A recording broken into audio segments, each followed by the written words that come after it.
The Sith Empire and later the Galactic Empire were often seen as the ruthless and unforgiving antagonists of the Star Wars universe, and in many cases were, slaughtering civilians, practicing slavery, and perpetrating many other acts that would be considered evil to the viewer, yet justified to them.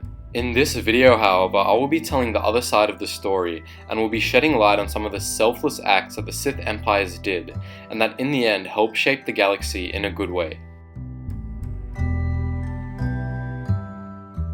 The core worlds were the most populated and economically stable planets in the entire galaxy, and many of its people enjoyed peaceful and uneventful lives up until the Sith and later the Clone Wars. These two eras that lasted hundreds of years thrust many of the core planets into a constant state of instability, which is why when Palpatine rose to power, many of the core worlds accepted him with open arms. When Palpatine was in power, the quality of life for most, and if not all core planets, was raised drastically. The economy for all the planets basically went through a huge boom due to the demand the Imperials had for various materials needed for the construction of Star Destroyers and many other naval vessels. In saying this, when the populace learnt about the rebels, there were not many sympathizers to their cause. The majority of the core planet population saw them as terrorists trying to disrupt the peace and stability that was being provided by the Empire at the time. This is why many rebellion fighters came from the Outer Rim worlds, as many of the Outer Rim worlds were subject to the true brutality and exploitation of the Empire. The Sith Order was one founded on hate, power, and galactic domination, and many Sith believed this was the true way and that their unwavering hate to the Jedi would help their order grow stronger and stronger. Around 450 years after Darth Bane created the Order of the Sith Lords, a new Lord was inducted into the Order, his name Darth Gravid. Darth Gravid in his early stages of his induction believed in the way of the Sith, and possessed vital Sith lore and knowledge that was key to the Sith Empire. He eventually gained a Twi'lek female as his apprentice and named her Darth Gien. Soon after this, however, Gravid came to believe that an absolute commitment to the dark side would get the Sith absolutely nowhere, and he began trying to incorporate Jedi practices such as altruism and empathy into his teachings and practices. While attempting to integrate the two forces together, he either lost his sanity or fell to the light side of the Force.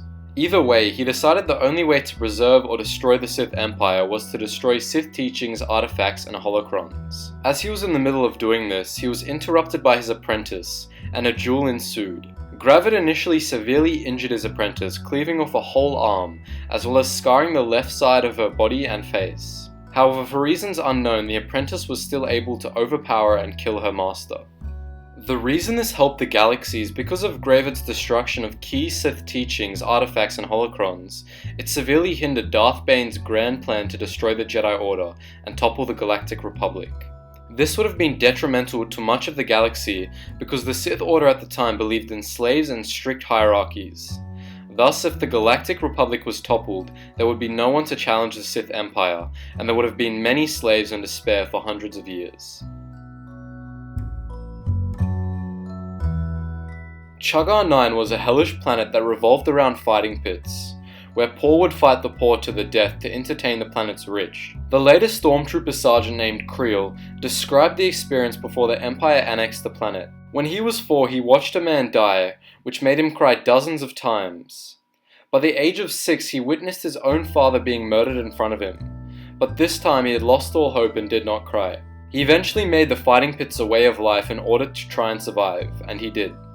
Creel then describes the beautiful sight of when he saw the stormtroopers for the first time. They toppled the hierarchy, executed many of the rich warlords that created the fighting pits, and gave the poor jobs and, more importantly, a sense of purpose and peace.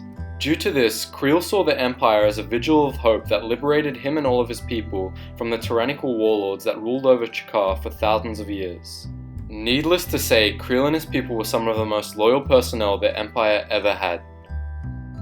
This was a particularly hard topic to research, and I'd like to thank everybody on the forums that made this video possible and gave me these topics, as well as my boy Sneaky Sniper for all the great video ideas he posts in the comments.